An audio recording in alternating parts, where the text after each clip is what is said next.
യഥാർത്ഥത്തിൽ നമ്മൾ ഈ എവല്യൂഷൻ ഒന്ന് പഠിക്കേണ്ടതാണ്.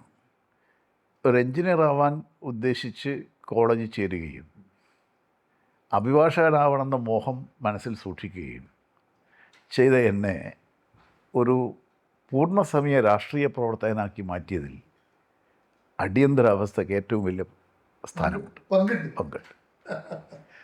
അടിയന്തരാവസ്ഥയുടെ ഈ പീഡനം ഞങ്ങൾ സാധാരണ ക്ലാസ്സുകളിലൊക്കെ പഠിക്കുന്ന മാർക്സിസ്റ്റ് അപ്രോച്ചിൽ ഒരു ഭരണകൂട വ്യവസ്ഥയുടെ കാര്യമൊക്കെ പഠിക്കുമ്പോൾ പറഞ്ഞു കേൾക്കുന്നത് ജീവിതത്തിൽ അനുഭവമായിട്ട് മാറുകയാണ്.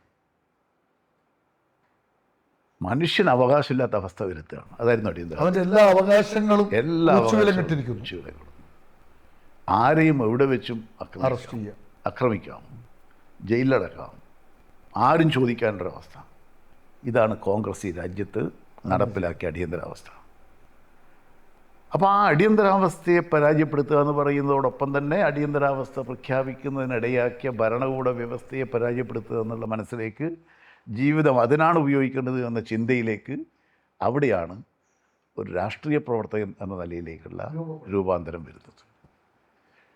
ഇപ്പോൾ ഡിഗ്രി എക്കണോമിക്സ് പരീക്ഷ എഴുതി പാസ്സായി പി ജിക്ക് പോകുന്നു. അവിടെ കണ്ണൂർ എസ് എൻ കോളേജിൽ തന്നെ എക്കണോമിക്സ് എം എ എക്കണോമിക്സ് ചേർന്നു.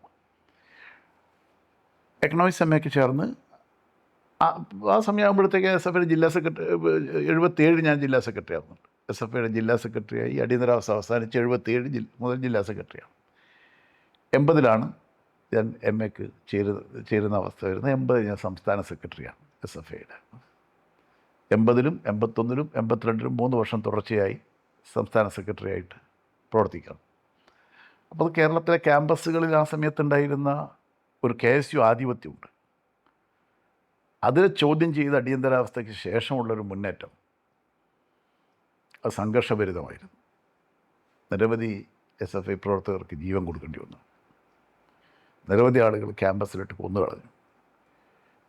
കേരളത്തിൽ ഒരറ്റം മുതൽ മറ്റേ അറ്റം വരെ നോക്കിയാൽ അന്ന് പോലീസിൻ്റെ അക്രമങ്ങൾക്ക് വിധേയമാവാത്ത ഒരു കുട്ടി ഉണ്ടാവില്ല. അതായിരുന്നു ആ കാലഘട്ടം. അപ്പോൾ താങ്കളുടെ PG പഠനം അതെങ്ങനെ മുന്നോട്ട് പോയി? പിന്നെ ആ സമയത്ത് PG പഠനം മുന്നോട്ട് പോയി. എക്സാമിനേഷൻ ഡേറ്റ് തന്നെ എന്നെ പോലീസ് അറസ്റ്റ് ചെയ്തു. വേറൊരു കേസ്, നാട്ടിലുള്ള രാഷ്ട്രീയ പ്രവർത്തനത്തിൻ്റെ ഭാഗമായ മറ്റൊരു കേസിൽ അറസ്റ്റ് ചെയ്തു. റിമാൻഡ് ചെയ്ത് ജയിലിലായി. പരീക്ഷ എഴുതാൻ കഴിഞ്ഞു. അവിടെ വെച്ച് പഠനം നിന്നു. അവിടെ വെച്ച് ഒരു ഘട്ടത്തിലെ പഠനം നിന്നു.